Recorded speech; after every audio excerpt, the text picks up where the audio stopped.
ଝାରସୁଗୁଡ଼ା ସଂସ୍କୃତି ଭବନ ପରିସରରେ ଉଦ୍ଘାଟିତ ହେଲା ସୁଭଦ୍ରା ଶକ୍ତି କାଫେ।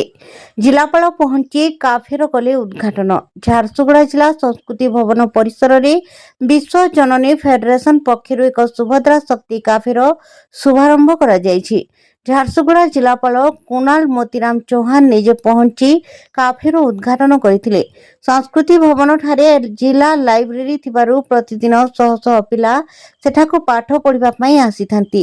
ସେମାନଙ୍କୁ କିଛି ଖାଇବା ପାଇଁ ଦରକାର ପଡ଼ିଲେ ବାହାରକୁ ଯିବା ପାଇଁ ପଡୁଥିଲା, କିନ୍ତୁ ଏହି ସୁଭଦ୍ରା ଶକ୍ତି କାଫେ ଯୋଗୁଁ ଖାଇବା ସାମଗ୍ରୀ ସହଜରେ ମିଳିପାରିବ।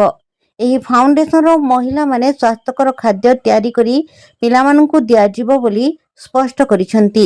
ଏହା ସହ ପ୍ରଶାସନ ପକ୍ଷରୁ ସଂସ୍କୃତି ଭବନ ପରିସରରେ ଏହି କାଫେ ଖୋଲିବା ପାଇଁ ପରମିଶନ ଦିଆଯାଇଥିବାରୁ ଖୁସି ବ୍ୟକ୍ତ କରିବା ସହ ପ୍ରଶାସନକୁ ଧନ୍ୟବାଦ ଜଣାଇଛନ୍ତି।